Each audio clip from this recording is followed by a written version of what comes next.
Mackenzie Orsel, tu es né en 1983 à Port-au-Prince. Ton œuvre compte à la fois des recueils de poésie, La douleur de l'étreinte, Sans ailleurs, La nuit des terrasses, Caverne, suivi de Cadavres, pour lequel tu as reçu cette année le prix littéraire des lycéens, apprentis et stagiaires d'Île-de-France, puis plus récemment Le chant des collines. Et enfin, Miwo Miba, premier recueil de poèmes en créole. Tu as aussi publié des romans, Les Immortels, Les Latrines et enfin L'ombre animale, pour lequel tu as reçu 4 prix en 2016, le prix Littérature Monde, le prix Louis Guillou et le prix Éthiophile, et enfin le prix Caraïbes de l'Adelphes. Alors Mackenzie, puisque nous te recevons aujourd'hui dans le cadre de la rencontre intitulée Écrire le blues, Jean-Claude Charles et la littérature caribéenne moderne, à Florida State University, à l'invitation de l'Institut Winthrop King, j'aimerais commencer cette discussion par la question de l'enracinérance. Dans quelle mesure t'identifies-tu à ce concept énoncé par Jean-Claude Charles ? L'enracinérance, c'est un concept assez important, surtout pour nous surtout pour les Haïtiens, l'humanité s'est toujours déplacée. C'est pas une nouveauté. C'est vrai que Jean-Claude Charles, en tant qu'intellectuel, écrivain, grand voyageur, il l'a théorisé. Mais commençons par dire que l'humanité s'est toujours déplacée. C'est-à-dire les nations se sont constituées à partir de pas mal de déplacements, à partir de pas mal de migrations. Mais l'enracinérance, c'est intéressant parce que dans le concept ou dans le vocable, il y a le mot racine et errance, c'est-à-dire avoir les pieds soudés, connectés, plantés dans un territoire et en même temps errer, voyager.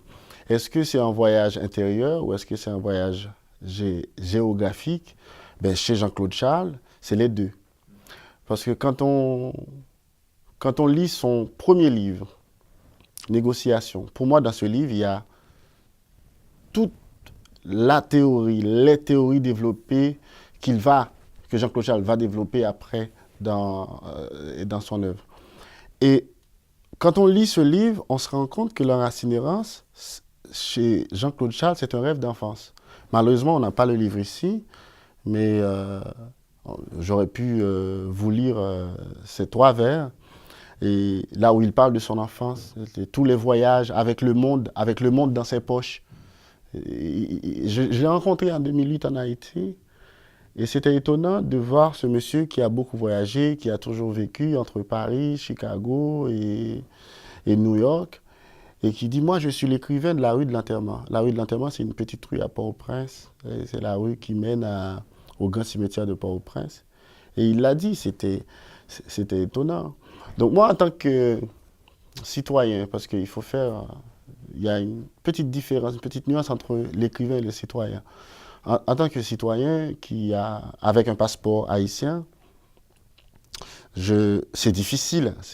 Quand tu arrives devant un douanier avec un passeport haïtien, il se pose des questions. Qu'est-ce qui se passe? Est-ce qu'il va rester? Qu'est-ce qu'il va faire et tout? C'est comme ça. Et donc, du coup, moi, je voyage avec ce passeport. Je voyage avec cet imaginaire, avec ce soleil, avec ce pays, avec sa jouissance, sa blessure. C'est mon voyage. C'est mon voyage parce que ça me permet de rencontrer l'autre, d'être dans l'expérimentation, dans le partage. Mais l'écrivain, est-ce qu'il a besoin de voyager? C'est ça la grande question. Est-ce que l'écrivain a besoin de voyager pour écrire? Moi, je pense que pour l'écrivain, le voyage le plus important, le plus capital, c'est le voyage intérieur. Est-ce qu'il est capable de se plonger en lui-même pour atteindre les sommets de la langue, pour atteindre le temps, pour confronter, pour s'opposer à la vérité du temps? Et chez Jean-Claude Charles, c'est fou, il y a les deux. C'est-à-dire le citoyen qui voyage, l'homme qui voyage, qui aime le monde, qui est tout le temps sur le départ, qui est tout le temps en déplacement, et l'écrivain qui travaille. Et l'écrivain qui travaille, tu as comme l'impression qu'il est là, qu'il a toujours été là, qu'il ne s'est pas déplacé, qu'il est toujours sur sa table d'écriture en train d'écrire. Mais il écrit, mais il voyage, mais il se regarde. Alors, il regarde le citoyen qu'il est en train de voyager. Donc, oui, le voyage, je pense que c'est important. c'est pas un truc d'écrivain, c'est pas un truc d'artiste, c'est important parce que on n'est pas seul dans le monde. Il n'y a pas que son petit confort, sa petite culture, sa petite famille. Il y a plein de choses qui se passent. Et c'est bien d'aller voir. Il faut aller voir. Ma mère me le dit souvent. Va voir. Va voir. Quand il se passe un truc dans le quartier, elle me dit, va voir. Parce que quand tu prends pas le risque d'aller voir, eh ben, tu restes dans le cliché, dans la parole rapportée, dans ce que les autres ont apporté. Mais toi, tu n'apprends rien. Tu peux même pas te faire ta propre idée de la situation. Donc, je pense que c'est important pour tout un chacun d'aller voir, de voyager, de sortir de ces zones de confort, de ces petites habitudes, histoire de découvrir le monde, de découvrir l'autre, de l'expérimenter, de le matérialiser. Et chez Jean-Claude Charles, il y a l'homme qui voyage et l'écrivain qui écrit, qui voyage aussi, et puis qui bannit en quelque sorte l'idée de patrie, l'idée que l'homme appartient à une patrie, à une terre, à un territoire. Je pense qu'on aurait pu résumer l'enracinérance à quelques mots, juste quelques mots, que la patrie de l'écrivain, la patrie de l'écrivain, c'est l'imaginaire. Ouais. D'accord, merci beaucoup. Maintenant, je vais m'adresser à l'écrivain. Donc, dans une question un peu plus naïve, que tu me pardonneras, j'espère, et qui va nous servir d'introduction aux questions suivantes sur ton écriture. Depuis quand te définis-tu comme écrivain ? Par exemple, à partir du moment où tu as commencé à écrire, ou quand tu as été publié pour la première fois ? Et est-ce qu'il y a un moment ou un événement qui t'a défini comme tel ? Et l'exercice est périlleux en quelques mots, mais qu'est-ce que cela signifie qu'être écrivain ? Est-ce que c'est un métier ? Est-ce que c'est un état ? C'est une question que je me pose encore. Quand est-ce qu'on est écrivain ? Est-ce qu'on est écrivain quand on est en train d'écrire ? Ou est-ce que là, je suis écrivain ? Là, maintenant, puisque je n'écris pas. Je parle de littérature, de Jean-Claude Charles. Est-ce que là, je suis écrivain ? Est-ce que l'écrivain, c'est celui qui écrit ou celui qui est là, qui existe ? Est-ce qu'il est écrivain partout ? Parce qu'il regarde, parce qu'il observe, et que peut-être ça va se lire entre les lignes dans son travail. Et moi, je pense que l'écrivain est peut-être né avant la publication de son premier livre. Je pense qu'il n'y a pas de premier livre. On arrive à ça. C'est un travail qui a commencé depuis un certain temps, parce qu'on a vécu des choses. Il y a l'enfance, il y a le vécu, il y a les angoisses existentielles, il y a les beautés, de la vie, des accidents, de la colère, de la jouissance. Il y a tout ça. Donc je pense que l'artiste, c'est peut-être celui ou celle qui ose prendre conscience de ça, de cette mouvance, de ce mouvement existentiel. Et moi, je pense que mon premier livre, un recueil de poèmes, La douleur de l'étreinte, ça m'a permis de comprendre une chose. Que ce n'est pas un jeu. Si la littérature, c'est un jeu dangereux. C'est une question de vie ou de mort. J'adore Céline, l'auteur du Voyage au bout de la nuit, quand il nous dit, par exemple, ma table d'écriture, ce n'est pas une table d'écriture, c'est un établi. C'est un artisan. Il travaille tous les jours. L'écrivain, c'est quelqu'un qui travaille. Il faut pouvoir dégager du temps et profiter de ce temps pour arriver à quelque chose. Un livre, c'est du temps, c'est du sang, c'est de la patience, c'est des larmes, c'est des éclats de rire. Et il faut être prêt à ça. Il faut se donner. Il faut se donner. Et je dirais même qu'il faut mourir pour que l'œuvre vive. Et, et sinon, moi, je pense que c'est une quête. L'homme est un projet. C'est-à-dire, c'est pas définitif, l'homme. C'est un projet.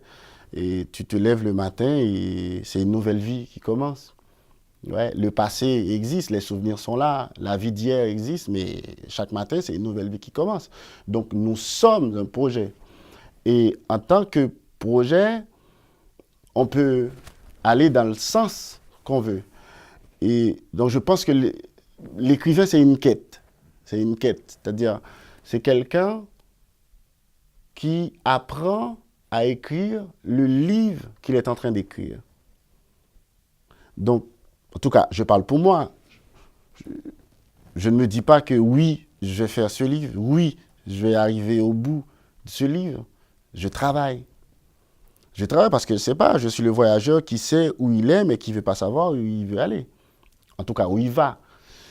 Et oui, c'est un métier. C'est un métier parce que moi, c'est tout ce que je fais, c'est tout ce que j'aime, c'est ce que je suis. Si j'arrête d'écrire maintenant, c'est fini. Je me défeneste, c'est la mort. Je ne me vois pas vivre dans le monde d'aujourd'hui sans ça, sans l'écriture, sans la littérature, sans les livres. Moi, je respire à travers les livres. C'est très important pour moi. Et je veux pouvoir vivre de ça. Je veux pouvoir payer mon loyer, me nourrir, nourrir ma famille, aider un ami. Et de ça. C'est très important. Donc, c'est un métier. Quand on m'invite, je veux être payé. Quand on me pose des questions, je réponds. Je veux qu'on respecte ma position, ma vision des choses. Oui, c'est un métier. Une passion, alors. Ben, oui, bon, ben, la passion, oui, parce que qu'est-ce qu'on peut faire sans la passion? Les gens sans passion, c'est des gens morts. On est mort, c'est ça la mort, en quelque sorte. C'est à partir du moment où tu te passionnes de rien, où plus rien n'a de sens à tes yeux, où tu respectes rien, où tu es capable d'aller vers rien. C'est ça la mort. Donc la passion, si. Et c'est la passion qui te demande de t'asseoir 20 heures et de retravailler le même paragraphe pendant un mois. Est-ce que ça t'est déjà arrivé qu'un projet n'aboutisse pas? Si, tu oui. commences un roman, que tu commences un recueil et que... Oui, c'est une lutte, c'est une bataille contre l'échec, la littérature. Tu ne veux pas échouer et tu recommences, il faut recommencer. Les écrivains, c'est des gens qui effacent, il faut effacer quand on est écrivain. C'est ça le plus important. Mais est-ce que c'est pas le plus difficile aussi? D'effacer. Oui, parce qu'une phrase, c'est comme ton gamin, une phrase. Et voilà, tu l'aimes, c'est ta phrase, elle est sortie de toi. T'es bêtement content de cette phrase, t'as pas envie de l'effacer. Et là, à un moment donné, tu te rends compte que cette phrase, ça sert à rien. En tout cas, elle a une certaine importance, elle a une certaine beauté. Mais c'est juste que cette beauté-là, cette importance-là ne sert pas au corps du récit ou au livre qu'on est en train d'écrire. C'est parce que c'est pas bien la phrase, c'est parce que ça sert pas, ça fait pas avancer le livre qu'on est en train d'écrire. Un paragraphe ou un chapitre ou 10 chapitres ou une centaine de pages. C'est bien, on va peut-être les utiliser, ces paragraphes, ces phrases ailleurs, mais pour l'instant, il faut les enlever. Moi, j'efface pas complètement. J'enlève des choses d'un projet. Parce que ces choses-là ne servent pas au projet, n'aident pas le projet à avancer. Je les garde ailleurs dans un fichier. Ouais. Parce que ce sont des choses qui viennent de nous. Et je sais qu'elles ne sont pas inutiles parce qu'elles correspondent à des moments de ma vie, à des souvenirs, à une mémoire. Ouais. Et après, bon, quand c'est mal écrit, c'est mal écrit. Quand c'est une phrase bidon, c'est une phrase bidon. Mais quand c'est pas bidon, on peut toujours créer un fichier et on appelle ça poubelle littéraire. Tu as commencé ta carrière par la publication de poèmes. Qu'est-ce qui t'a amené à changer de genre et à vouloir publier des romans? Je pose cette question car ton premier roman, Les Immortels, fait suite au dramatique tremblement de terre qui a ravagé Haïti en 2010. Je n'ai pas changé de genre. Ben, c'est vrai qu'il existe des... On veut nous faire croire qu'il existe des genres littéraires, romans, nouvelles, essais, trucs, machin, tout ce qu'on veut. Mais l'écrivain, il écrit. Le plus important, c'est ça. C'est d'écrire. Moi, j'écris.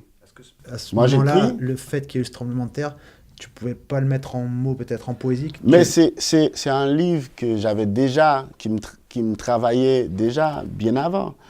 Et le tremblement de terre a déclenché, m'a permis de les rencontrer mes personnages. Parce que pour camper un personnage, il faut le rencontrer, et plus ou moins.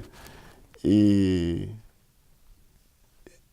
il n'y a pas que ça, parce que aussi les écrivains haïtiens, enfin ceux qui écrivent des romans ou font de la prose, après le tremblement de terre, on s'est posé cette question, est-ce qu'on doit planter le décor de son nouveau livre dans la ville d'avant ou dans la ville d'après? Et moi, j'ai choisi de planter le décor de ce livre dans la ville d'après, et forcément, dans la ville d'après, 12 janvier 2010, il y a le tremblement de terre, les cadavres, machin, et mon personnage va finir sur les décombres.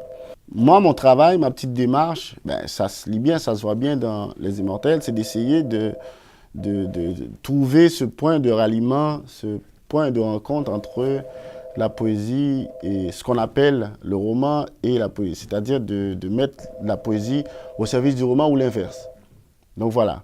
Et d'essayer de raconter, comme je le disais hier, raconter une histoire avec des vers. Pas une phrase. La phrase, c'est facile. Voilà. N'importe quel enfant de CM2 veut faire une phrase. Tu lui demandes de raconter sa journée, il va pouvoir le faire. Et on corrige tout ça, on met tout ça au propre, et ça peut faire un roman.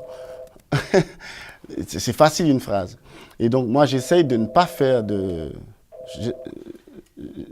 J'essaie de ne pas raconter avec des phrases. Mais si on veut, mais des phrases très fortes, poétiques. Parce que ce qui est intéressant, c'est que le roman, si on veut, c'est une sorte de déroulement dans le temps. On a beaucoup d'espace quand on écrit un roman. On peut faire ce qu'on veut. On peut écrire un roman de millions de pages, de 2 millions, de milliards de pages. Il faut juste que ça reste un roman. Il y a une histoire qui est racontée du début à la fin. Les personnages sont là, là, là, là. Et ça, c'est intéressant pour moi qui ai commencé par la poésie, qui suis poète. Et donc, je me dis, eh bien voilà, c'est génial. Parce que dans un recueil de poèmes, bon, on a un peu d'espace, mais ce n'est pas comme dans le roman. On n'a jamais vu de recueil de poèmes de milliers de pages. Une œuvre poétique complète, et ça fait voilà, quelques pages, centaines, 200, 300 pages. Et moi, je me dis, pourquoi pas profiter de l'espace du roman, de ce déroulement dans le temps pour faire dérouler ma poésie, faire dérouler une parole poétique avec des personnages, des situations et tout. Donc, c'est pas facile à faire. Moi, je me donne ça comme activité, comme démarche, et ça m'amuse. Donc c'était intéressant parce que tu faisais le parallèle avec l'établi de Céline. Et Jean-Claude Charles, dans ses romans, par exemple, parle d'un pupitre, il parle d'une petite musique quant à son écriture. Donc je voulais savoir, par exemple, l'écriture de tes romans est extrêmement travaillée et polie, poétique en un mot. Par exemple, je vais citer, dans les latrines, il y a des alexandrins. Donc tu écris « Kyrielle de corps flottants vers leur solitude, déchaînement funèbre de vagues folles, héros de la profonde étreinte océane ». Donc nous avons des alexandrins ici. Et à la phrase sans fin, on a un souffle de l'ombre animale. Donc ma curiosité se tourne donc vers les poèmes, assemblage de mots sans phrase, de pages sans paragraphe, dont l'écriture semble diamétralement opposée à celle des romans. Alors qu'en est-il du processus d'écriture de ces poèmes, du choix des mots et de la composition dans l'espace de la page? Ben, ça fait un moment qu'on n'est pas contraint de... Le temps des alexandrins ou du sonnet, de la poésie très calculée, mathématique, ça s'est passé. Mais le plus important, c'est pas le fait de faire des alexandrins, des sonnets ou des choses comme ça. Je pense que le plus important, en tout cas pour moi, c'est d'être dans la langue. La poésie me permet de de me rafraîchir, de me rappeler que je suis un être traversé, ravagé, habité par la langue. Donc moi, la langue, c'est très, très, très, très, très important. Je travaille la langue, le style, il faut une voix, la petite musique de Jean-Claude Charles, cette façon de laisser, voilà, d'aller vers le lecteur avec quelque chose de bien travaillé, de bien poli, avec quelque chose de moi-même, quelque chose de mon ventre. Et je peux faire ça dans la poésie. Dans le roman aussi. Mais par contre, c'est comme je l'ai dit tantôt, on est dans le déroulement, dans un flux. Et c'est le temps qui passe, le roman. Le temps passe. Et ça, c'est le roman. Et la poésie, c'est une saisie dans le temps. Le temps s'arrête. Voilà. Le temps s'arrête dans la poésie. Hop, tu fais arrêter le temps. Tu as le pouvoir d'arrêter le temps. Tu dis, hé, arrête-toi. Et dans le roman, ça se défile. Ça se déroule. Et donc, c'est important pour moi d'être dans un temps arrêté. Le lecteur lit un vers et hop, il est saisi et il s'arrête et il reste là. Il ne peut pas aller plus loin. Il va continuer, mais pas tout de suite. Parce que je ne serai pas le premier à le dire. On peut mettre un monde dans un vers, mais le monde dans un roman, tu vas raconter des histoires. Tu vas raconter des histoires des individualités à un moment donné qui ont vécu, qui ont fait des choses avec une psychologie, une origine sociale. Et c'est intéressant parce que tu poses dans la poésie pour arrêter le temps, alors qu'on a l'impression que dans le roman, comme il y a, la ponctuation est vraiment peu marquée, on a vraiment l'impression de ce flux et que justement on a l'impression que tu n'as pas envie que ça s'arrête, que c'est une voie sans fin. Ben on essaye de mettre de l'ordre dans le chaos de tout ça, mais c'est pas possible. Parce que c'est ça, l'écriture, c'est pas plus compliqué. On essaye de mettre de l'ordre dans le chaos de sa vie, dans le chaos de tout ce qu'on a lu, de tous les voyages qu'on a faits, de tout ce qu'on a vécu. Et puis, bon, c'est pas possible. Ça finit toujours par t'échapper. Ouais. L'idée de départ, à la fin, elle est pas là. Elle n'est pas là. On arrive à quelque chose, une sorte d'apothéose. Et puis, voilà, mais ça vient de nous, ça vient de plus loin, ça vient d'un au-delà, d'une enfance, d'un vécu. Enfin, c'est comme une sorte de... C'est comme si on faisait le chemin inverse. Au lieu d'aller vers l'avenir, on se souvient de l'avenir. C'est compliqué, mais c'est un peu ça. Au lieu d'aller vers l'avenir, on se souvient de l'avenir. Et donc, ça fait un mouvement assez intéressant. Et c'est quand on lit, par exemple, Garcia Marquez, 100 ans de solitude, c'est un peu ça. C'est un souvenir immense de l'avenir. Enfin, tout se déroule, on a l'impression que tout se déroule à l'envers. On a l'impression qu'on est en route vers la naissance du monde. Et ça, c'est intéressant. Et aussi chez Jacques-Stéphane Alexis, un grand écrivain haïtien, chez Jacques Roumain. On est dans une quête de soi, une quête du monde, une quête de liberté, une quête d'émancipation. Un livre, c'est une quête. C'est pas une solution. C'est pas la destination. Ouais. Le livre qui arrive, je ne sais pas ce que c'est. En tout cas, ce n'est pas de la littérature. La littérature n'arrive pas. La littérature nous met en route. La littérature nous accompagne. Ce n'est pas la route, mais c'est le chemin vers la route. Mais la route, on ne sait pas ce que c'est. C'est pour ça qu'il y a plein de possibilités d'entrée et plein de possibilités de sortie. Donc, c'est peut-être pour ça que tu es toujours là, on ne t'attend pas. Tes livres sont toujours des surprises. Et je voulais savoir un petit peu pour le dernier recueil de poèmes qui est en créole. Ami Omiba. Ouais. Est-ce que tu peux déjà nous donner l'explication du titre? Mais- C'est courbé, Mi-haut, c'est ça? mi-bas, Ouais. mi-haut, mi-bas. Mi-bas. Voilà. Ouais.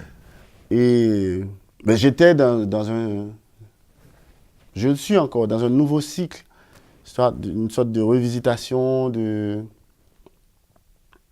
la poésie, de mon travail en tant qu'écrivain, euh, de mes lectures, de plein de trucs. Et ça fait des hauts et des bas. J'ai écrit Caverne, une sorte de plongée dans la caverne du poète, dans la caverne de l'artiste.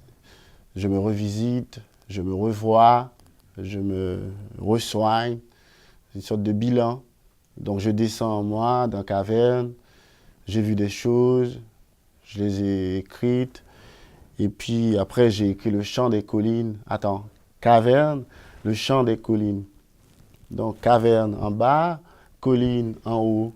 Et j'ai écrit mi-haut, mi-bas. Donc, comme une sorte de trilogie bizarre, nouveau cycle. Et mi-haut, mi-bas, c'est de très bons souvenirs, de très mauvais souvenirs, de belles choses, choses laides, de belles amours, de faux amours, de belles rencontres, de fausses rencontres. Voilà, une sorte de... Allez. D'accord. Alors justement, parlons un petit peu des thèmes qui jalonnent tes écrits. Et on va parler ici du thème de l'eau. D'accord? Donc l'eau, par exemple, sous toutes ses formes et dans tous ses mouvements, parcourt notamment La nuit des terrasses et cavernes, et revient encore dans ton dernier recueil, Le chant des collines. L'océan fascine aussi le personnage d'Orcel dans L'ombre animale. Donc l'élément liquide, l'eau, la mer, renvoie-t-il à un univers personnel? Peux-tu nous dire euh, un peu plus précisément euh, le pourquoi de cette présence de l'élément liquide? Et est-il plutôt, selon toi, le reflet d'une terre d'origine, d'une culture insulaire, celle d'Haïti? Ouais, j'étais en train de penser à ce vers de Rodney qui dit « Une île est une terre entourée de larmes ». Et je pense que pour un insulaire, l'eau est importante. L'eau fait partie de sa vie. Il est à la fois fasciné et horrifié par l'eau, parce que on est arrivé par la mer. La traite négrière au XVIe siècle est arrivée par la mer. Donc on a un rapport à la mer qui est peut-être différent du rapport qu'un occidental peut avoir à la mer. La mer, c'est à la fois la plage, le plaisir, les beaux garçons, les belles femmes. Et voilà, on se baigne, la vie est belle, mais c'est à la fois la route des larmes, la route de tous les tracas, la route de ce présent continu qui nous colle à la peau. Et l'eau aussi, c'est un mode d'expression. C'est-à-dire, quand on pleure, on s'exprime. On exprime une joie, on exprime un malaise, on exprime une douleur. C'est l'eau. Et l'eau aussi, ça peut être un moyen de se libérer. Et quand on court, on fait du sport, on sue. Et quand on sue, on sent qu'on évacue quelque chose. Et on sent mieux, léger. L'eau aussi, c'est tout ce qui nous rassemble. Parce que quand on regarde bien le monde, les mers, les océans, ça nous rassemble. C'est sûr qu'on peut faire la route d'Haïti à ici, en mer. C'est-à-dire, tout est accessible par la mer. Et je pense que c'est le plus grand bien commun qu'on a, quoi. La mer, c'est un bien commun. C'est vraiment la réalité, la chose, la mémoire, le concept qui nous unit, qui nous rassemble. Ouais. Et donc, pour l'insulaire, pour l'écrivain qui est né sur une île, qui a grandi sur une île que je suis, je peux pas m'en défaire. C'est comme un tic, c'est comme un réflexe, l'eau, chez moi. Parce que je pleure beaucoup, moi. Là, je pleure pas, je suis content. Mais moi, je pense que j'ai écrit pour ça, pour arrêter de pleurer. Et forcément, et quand tu pleures, c'est visible, c'est matériel. Et c'est la mer qu'on regarde. Moi, je peux passer ma vie à regarder la mer. Que ça. Et voilà. C'est un truc qui me fascine. D'accord. Nous allons rester donc en Haïti. Et tes écrits sont souvent parcourus donc par un souffle, on l'a vu, un chant, une énergie, une voix, qui pourrait renvoyer une forme de mysticisme. Est-ce que tu peux nous en parler davantage, ou éventuellement de la religion Oui, que ce soit dans les immortels, dans les latrines ou dans l'ombre animale, il y a beaucoup de mystères, beaucoup de choses mystiques parce que moi je pense que la terre entière est mystique, mystifiée parce que voilà, là où il y a la vie, des êtres vivants, des arbres, des choses qu'on ne connaît pas, des choses qu'on connaît, ça relève d'une sorte de mystique parce qu'on ne maîtrise pas tout, on ne voit pas tout et on est dominé par des forces invisibles. Là, je ne parle pas de Dieu, je parle de tout ce qui nous dépasse parce on est souvent dépassé par soi-même. Et même ce qu'on est mystique parce qu'on ne sait pas en parler. Nous ne savons pas parler de nous-mêmes. Et ça, c'est très mystique. La littérature, c'est un lieu mystique. Parce que la littérature parle de l'humain. Et l'humain, n'a pas une définition. Tu définirais comment l'homme? Voilà. Mais au-delà de ça, il y a aussi le vaudou, les mystères en Haïti, les traditions dans l'ombre animale, dans les régions reculées en Haïti. Tu évoques un peu des mots assez durs, je dirais, avec la religion, quand tu parles de l'envoyé de Dieu, qui est un prêtre étranger qui profite un peu de sa situation, ou Dieu, qui est un habitant du village. Mais ça, c'est pas dur, c'est vrai, c'est une réalité, ces gens-là existent. Moi, j'ai rien inventé. Voilà, j'invite juste le lecteur à voir le réel. La littérature parle du réel. Ces gens-là existent, des gens qui arrivent, qui mentent, qui dominent, au nom de Dieu, qui nous ramènent un truc, une croix, une mère, délivrance.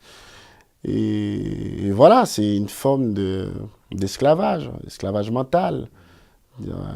Voilà, moi, je ne juge pas. Je ne suis pas l'écrivain, c'est pas un juge, c'est pas un avocat. Il défend pas. Hein, la littérature dénonce. La littérature nous montre le réel. La littérature nous invite à voir. Et après, toi, tu viens, tu regardes, tu vois. C'est à toi de juger. Qu'est-ce qui se passe? Qu'est-ce qui m'arrive? Qu'est-ce qui nous arrive? Qu'est-ce qu'on fait? Et le vaudou auquel fait référence la mère, c'est une résistance à ça? La mère? Ouais, toi. Et en fait, mon personnage, il n'y croit pas. Voilà, tout ça, vaudou, l'être choisi, voilà, l'enfant qui est choisi dès le ventre de sa mère. Enfin, pour cette femme, pour elle, tout ça, c'est des conneries. Et enfin, c'est elle a le droit de porter ce regard-là sur le vaudou, sur la religion, sur les traditions. Mais le vaudou, c'est pas qu'une religion. C'est aussi un mode de vie, c'est une philosophie, c'est un vivre ensemble, c'est les lacous, c'est les traditions, c'est les feuilles. C'est dans les régions reculées en Haïti où il n'y a pas de centre médical, où les gens n'ont pas accès direct à la santé. Ce sont les vaudouisants qui interviennent quand il y a un cas de maladie. Et parce qu'ils maîtrisent les feuilles et tout. Donc ça, c'est un autre aspect du vaudou. Par exemple, dans l'ombre animale, à un moment donné, il y a une sage-femme qui est arrivée pour offrir ses services à une femme enceinte, une femme sur le point d'accoucher. Donc, il y a tout ça aussi. Mais après, l'aspect religieux, l'aspect qui nous dit que voilà, il y a un Dieu, un être suprême, et nous, on ne sert à rien. Nous ne sommes que des passagers ici, nous ne sommes que des montures, des chevaux. Les dieux nous chevauchent et qu'on doit obéir. Non, moi, je suis pour l'insoumission, pour le respect. Je respecte ta religion, respecte mon insoumission. C'est-à-dire, tu as le droit de faire ce que tu veux, de choisir un Dieu, et moi, j'ai le droit de remettre en question ce Dieu, de me dire, est-ce que c'est bon pour nous, est-ce que c'est bon pour moi? Après, bon, chacun son truc. Mais je pense que dans l'ombre animale, j'ai essayé, en tout cas modestement, de montrer ça, montrer ces traditions, montrer ces gens. Est-ce que ce sont des zombies? Est-ce qu'ils ont raison? Est-ce qu'ils ont tort? Est-ce qu'eux, ils sont dans la vérité et nous dans le mensonge? Et voilà. Nous allons parler un petit peu, pour finir, de la critique universitaire. Donc, puisque nous sommes ici sur un campus universitaire, que penses-tu des lectures et interprétations qui sont faites de ton œuvre? Je sais que tu es un grand lecteur, mais lis-tu les articles universitaires consacrés à ton œuvre et ont-ils une influence sur ta pensée ou éventuellement sur ton écriture? Oui, de temps en temps, parce que moi, j'ai pas le choix. L'éditeur envoie tout ce qui sort sur moi, sur mon travail. Parfois, c'est très positif, parfois, c'est très négatif. On n'aime pas, c'est ça. C'est ça la littérature, c'est ça le débat littéraire. Mais sinon, je pense que c'est un autre aspect de mon travail. J'écris un livre et après, je vais voir le lecteur, on en parle. Enfin, un livre, c'est une invitation. C'est une invitation, tu n'es pas obligé d'être d'accord. Le lecteur, il n'est pas toujours d'accord. Le lecteur, il est dans un dialogue avec l'auteur. Moi, je lis avec un crayon. Je souligne, voilà, ça m'interpelle, là, c'est un peu, voilà. Le lecteur, il est, il est bordélique, il est exigeant, il est incroyable, il est arrogant. On peut se permettre d'être arrogant quand on est lecteur. C'est-à-dire, on lit un chef-d'œuvre, mais il y a des chefs-d'œuvre universels que j'aime pas. Mais je sais pourquoi je les aime pas, parce que je suis un lecteur. Le lecteur, il peut tout se permettre. Là, tout le monde en parle. Ah, grand livre, c'est un chef-d'œuvre universel, c'est un classique. Et toi, tu arrives, tu dis, bof, ça m'a pas tant. Ça m'a pas. Ouais, non, je pense. Non, bidon. Voilà, il peut se permettre d'être arrogant. Et donc, moi, je pense que je préfère le lecteur à l'auteur. Parce que on peut être dans un rapport dans un rapport avec le lecteur où tu es dominé. L'auteur te domine parce que tout simplement c'est un auteur, c'est lui qui a écrit le livre. Tu es dans une sorte de fascination, tu ne poses pas les questions, tu ne fais pas de remise en question, tu gobes tout. Mais le vrai lecteur, lui, qu'est-ce qui se passe? Pourquoi il met ça là? Pourquoi il fait ça? Il fait ça là? Et donc du coup, je pense que c'est plus facile d'apprendre des choses du lecteur que de l'auteur. Je ne parle pas du lecteur méchant, le lecteur qui est méchant gratuitement, juste pour être méchant, juste pour faire son truc de lecteur, mais le lecteur qui lit vraiment, qui est exigeant. Et je pense que j'ai beaucoup appris de mes lecteurs. Pas des articles de presse, parce que, voilà, les articles de presse, c'est souvent du copier-coller. Dans le premier article, tu vas te le taper tout le long de la rentrée littéraire. Il y a des vrais lecteurs, on discute. Et s'il y a une critique universitaire, est-ce que c'est une forme de reconnaissance pour toi? Est-ce que c'est important? Si, ouais. Moi, j'ai beaucoup de respect pour les universitaires. Je le sais parce que moi, j'ai jamais aimé l'école, j'ai pas vraiment fait des études importantes. Et quand un universitaire lit mon bouquin, fait un article, je suis content. Je suis content parce que je sais que là, il y a un niveau, que là, il y a une exigence, il y a un parcours, il y a un itinéraire, il y a un regard. Il y a un regard professionnel, il y a un regard fin. Et ouais. Pour moi, c'est une sorte de respect. J'aime pas le mot reconnaissance, mais de respect.